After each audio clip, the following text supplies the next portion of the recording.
Alors, Patrice, cette semaine, on a beaucoup de stock côté intelligence artificielle, puis on fait place aux agents IA. On va définir qu'est-ce qu'un agent IA dans quelques secondes, mais sachez que Gemini 2.0 est arrivé. En grande pompe, Google a fait son annonce sur à peu près tous les forums. Ça comprend plusieurs petites nouveautés là, qui ne sont pas énormes, mais qui prennent place sous plusieurs angles en même temps. Donc, pour ceux qui ne savent pas ce que c'est un agent IA, c'est la naissance de la capacité d'interagir entre applications, Patrice. Donc, c'est la naissance du pouvoir de faire des actions du genre Salut, peux-tu me regarder pour des billets de vol Paris-Montréal? Et là, go, vas-y, réserve-moi ça. Et peux-tu, s'il te plaît, ajouter le tout à mon agenda et en même temps envoyer un courriel à ma mère pour dire qu'elle garde le chat? Cette possibilité-là n'était pas possible avant l'arrivée des agents IA.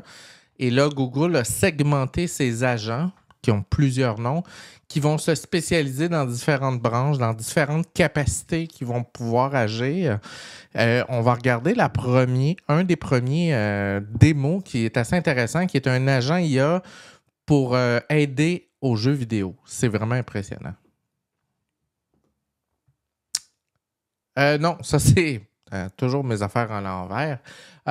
Gemini 2.0, fait qu'on voit qu'on peut d'ores et déjà le tester pour ceux qui ne savent pas. Là.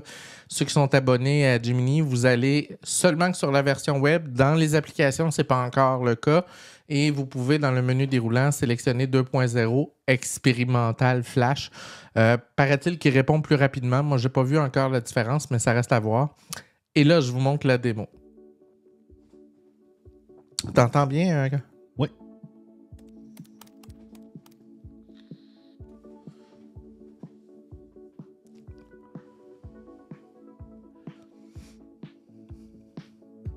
Hey, listen, I'm about to start a game and I want to make sure I complete the weekly quests.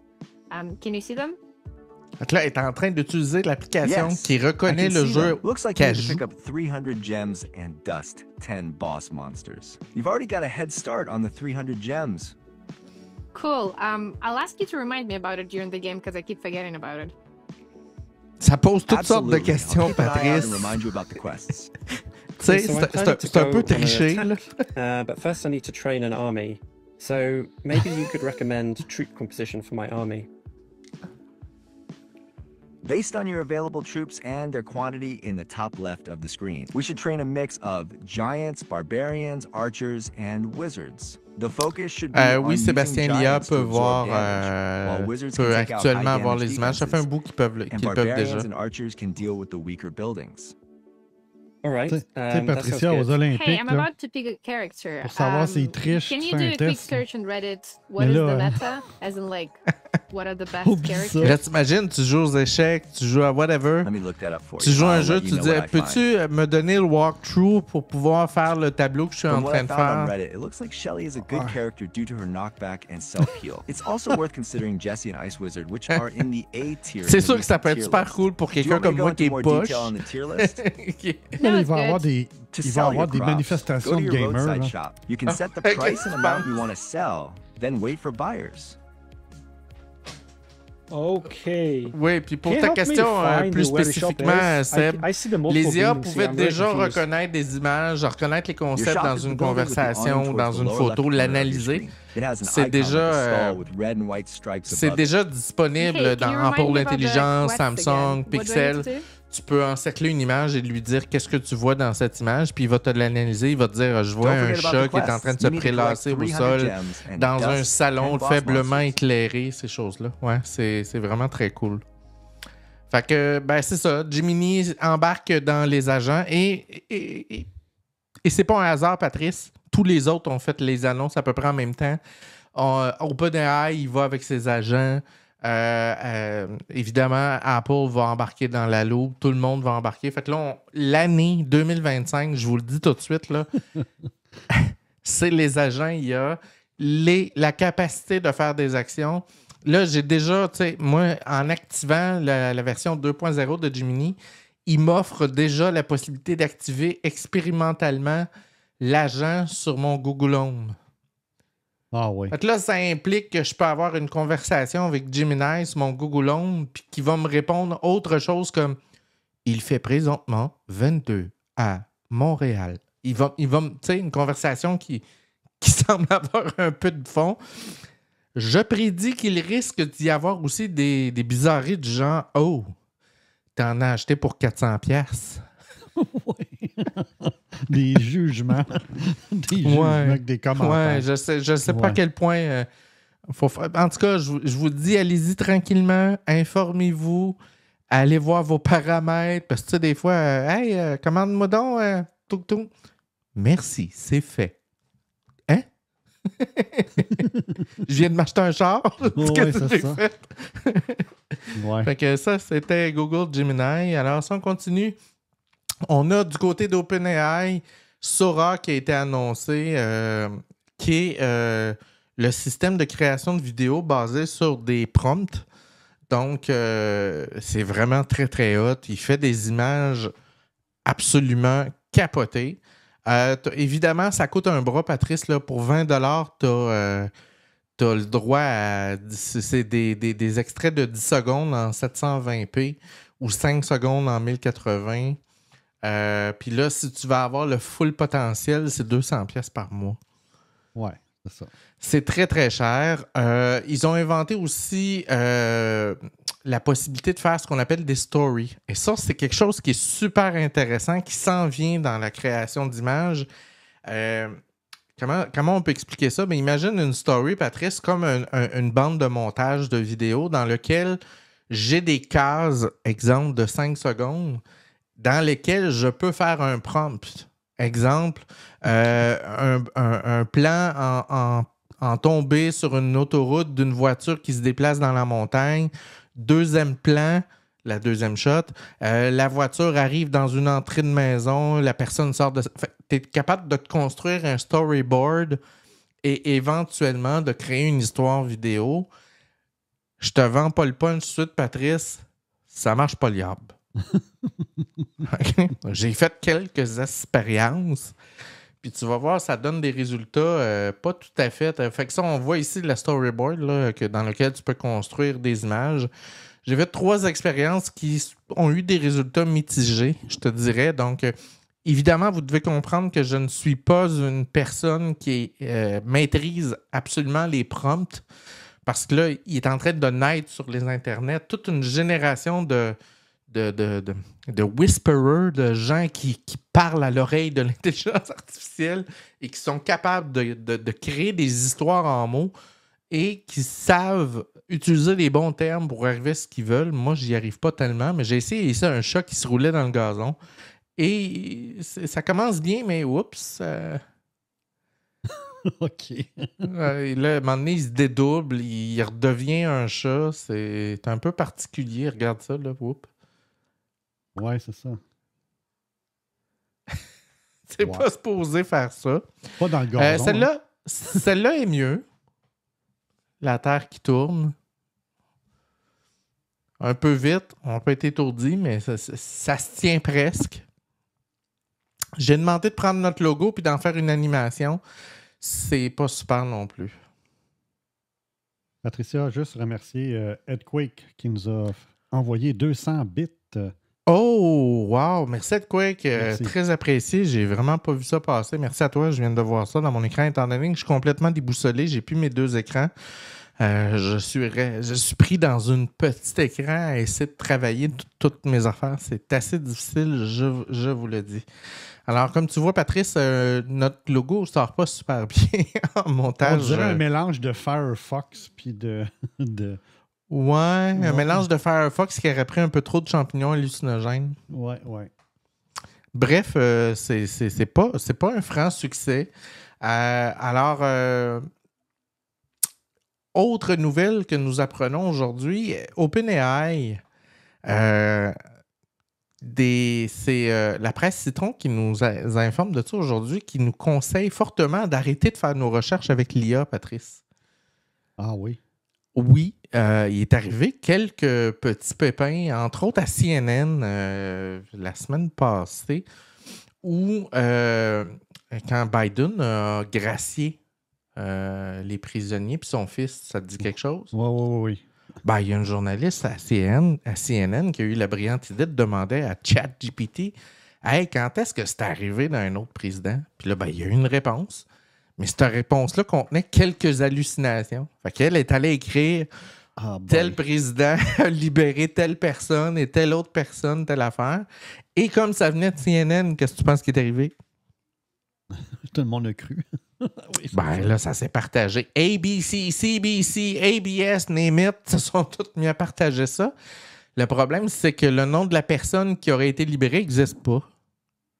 Bon.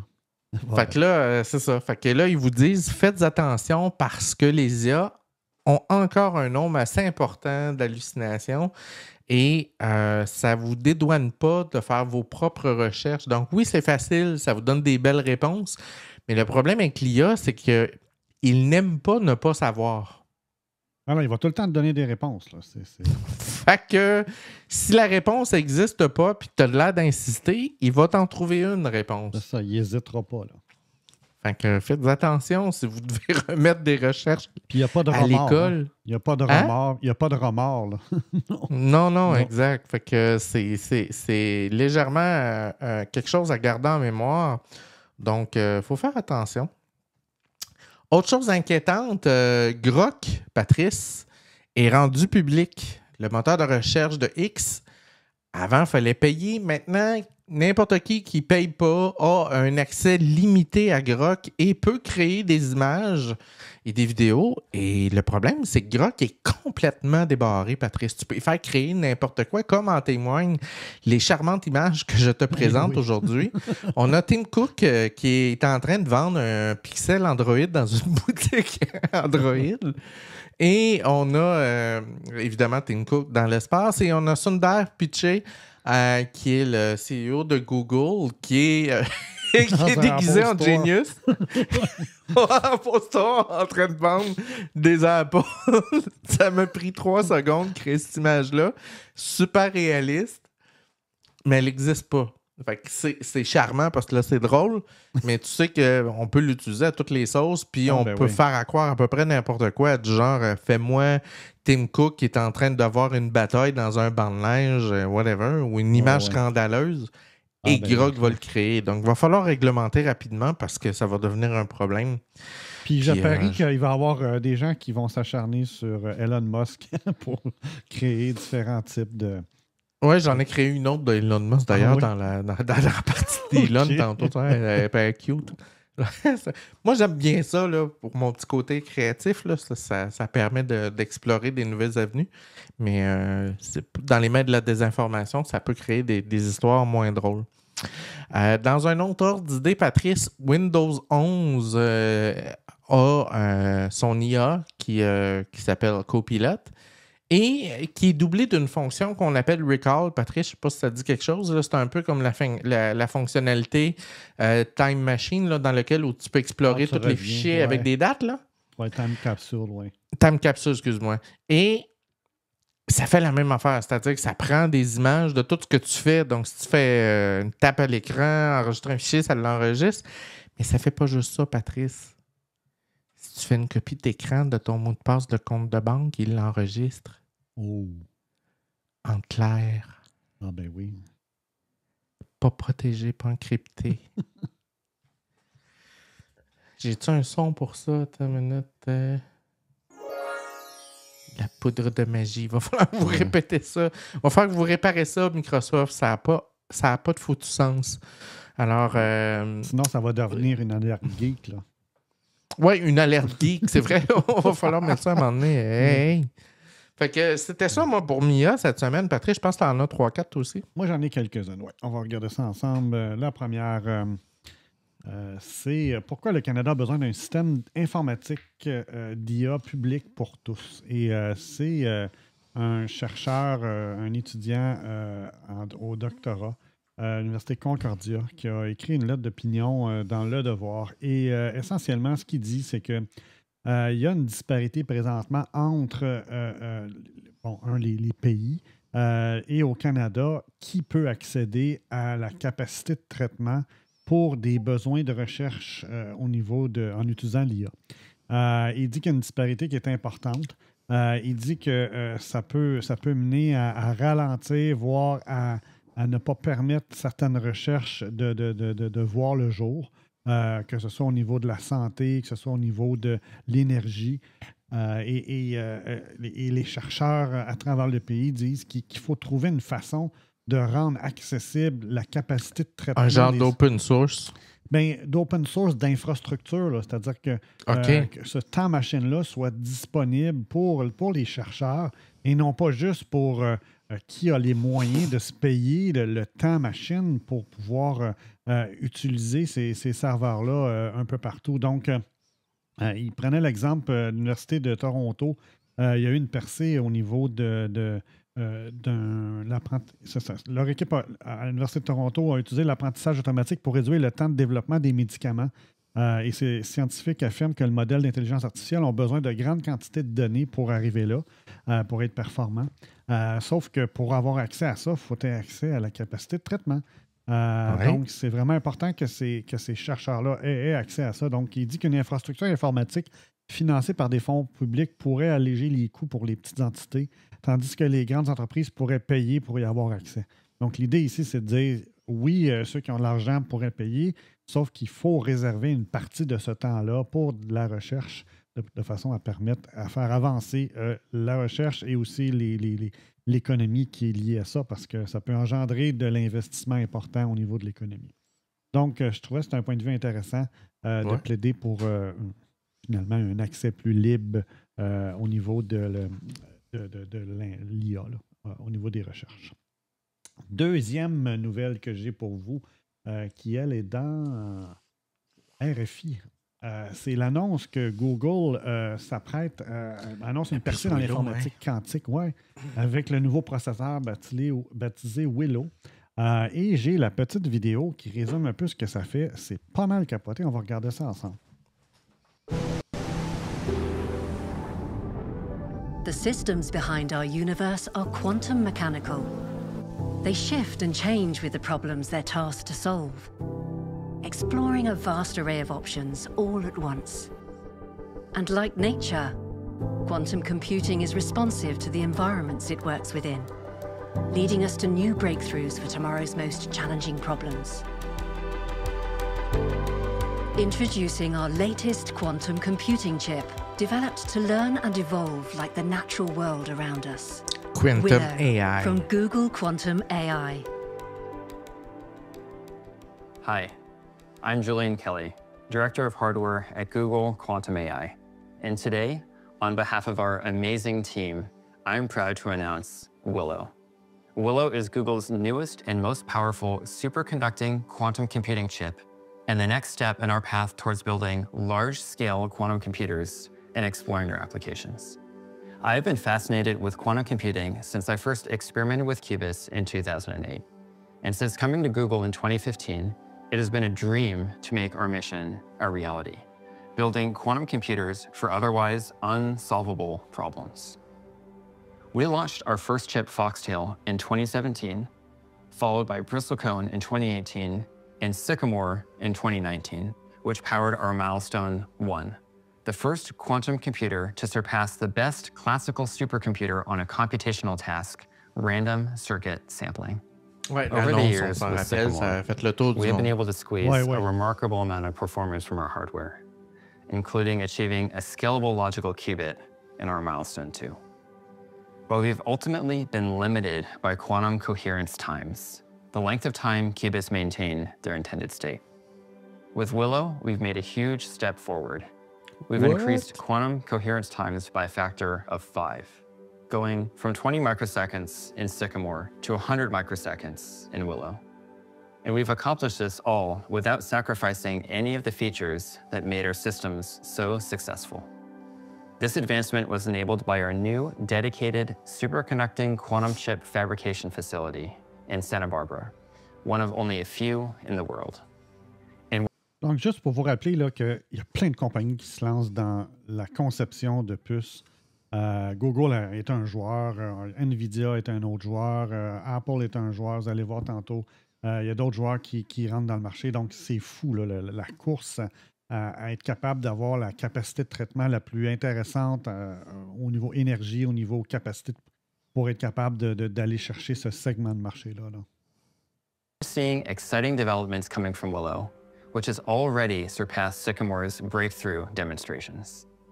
Our logical qubits now operate below the critical quantum error correction threshold, a long sought-after goal for the quantum computing field since the theory was discovered in the 90s. And we've achieved it for the first time with Willow. Errors Mais ça are sur pause, exponentially suppressed in our c'est logic. gros ce qu'il est en train d'annoncer parce que, tu sais, au début de la vidéo, il parle qu'ils ont augmenté le temps de décohérence de 5 fois. Okay? Oui. Pour ceux qui ne savent pas, là, la décohérence, c'est lorsque le système de qubits se désorganise pour prendre un état dans un bit up, bit down, ces choses-là. Donc, il n'est plus dans 2 états en même temps. Et pour prolonger cet état de cohérence, on essaie d'isoler la puce quantique de tout. On essaie de l'isoler des ondes radio. On la met dans un bain refroidi à l'hélium à moins 272 degrés Celsius.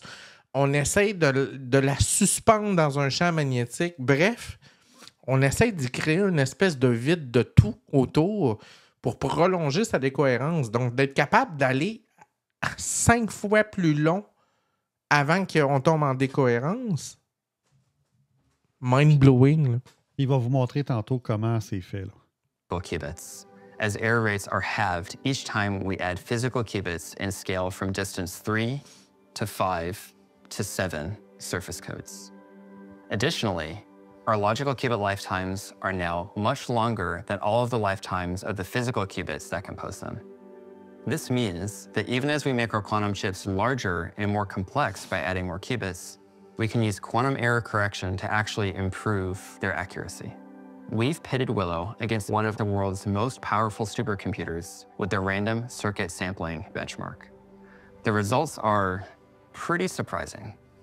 By our best estimates, a calculation that takes Willow under 5 minutes would take the fastest supercomputer 10 to the 25 years. That's a 1 with 25 zeros following it, or a timescale way longer than the age of the universe. Un calcul de 5 minutes prendra Willow il va prendre 5 minutes à Willow, ce qu'un calcul dans nos super ordinateurs actuels prendrait plus de temps que l'âge entier de tout l'univers. C'est 10 à la 25, oui. Années. On parle de minutes versus années. C'est ça. Gap between classical and quantum computation for certain applications. Let's talk about the hardware approach we've pioneered at Google Quantum AI that makes these things possible. Our tunable qubits and couplers enable super fast gates and operations to achieve low error rates, reconfigurability to optimize hardware in situ and run multiple applications, and high connectivity to efficiently express algorithms. We leverage this tunability to enable reproducible high performance across the device. Let me explain. A challenge in superconducting qubits is that not all of them are... Google est rendu à 105 qubits. Actuellement, les Chinois ont annoncé cette semaine avoir dépassé à 546 qubits ou 500 quelques qubits. Par contre, ce qu'on ne sait pas, c'est que dans le domaine des recherches, Patrice, il y en a qui vont « Wow, j'ai 500 qubits, mais tes qubits, ils ne survivent pas. » Versus, eux en ont juste 105, mais ils vivent pendant 100 millisecondes, ces choses-là. Fait qu'il y a des achievements de bien des barres qui n'en sont pas réellement. Donc, il faut faire attention aussi quand vous allez... Ouais. Created equal.